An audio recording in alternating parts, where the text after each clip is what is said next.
Hello friends, good afternoon friends. இன்றைக்கு எங்கள் வீட்டில் ஆஃப்டர்நூன் லன்ச் என்னென்னா சாதமும் பூண்டு தொக்கும்.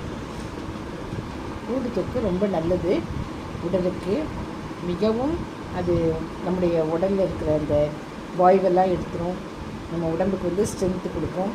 அடுத்தது தொட்டுக்கிறதுக்கு கருணக்கிழங்கு வறுத்து வச்சுருக்கு. இதுதான் எங்களுடைய லன்ச்சு ஃப்ரெண்ட்ஸ்.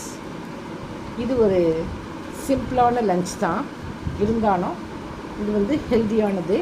அதனால் ஹெல்த்தியான லன்ச்சை நீங்கள் ப்ரிஃபர் பண்ணி சாப்பிடுங்க ஃப்ரெண்ட்ஸ். இது யாருக்கு பிடிக்குதோ அவங்க லைக் பண்ணுங்கள், ஷேர் பண்ணுங்கள், சப்ஸ்கிரைப் பண்ணுங்கள், கமெண்ட் பண்ணுங்கள் ஃப்ரெண்ட்ஸ். என்னுடைய சப்ஸ்கிரைபர்ஸ் அண்ட் மை ஃபேமிலி எல்லோரும் நல்லா இருக்கணும்னு நான் ஆண்டவர்கிட்ட வேண்டிக்கிறேன் ஃப்ரெண்ட்ஸ். எல்லோரும் ஆஃப்டர்நூன் லன்ச்சு ஸ்கிப் பண்ணாமல் சாப்பிட்டுட்டு அவங்கவுங்க உங்களுடைய அன்றாட வேலைகளை பாருங்கள் சந்தோஷமாக. Thank you friends.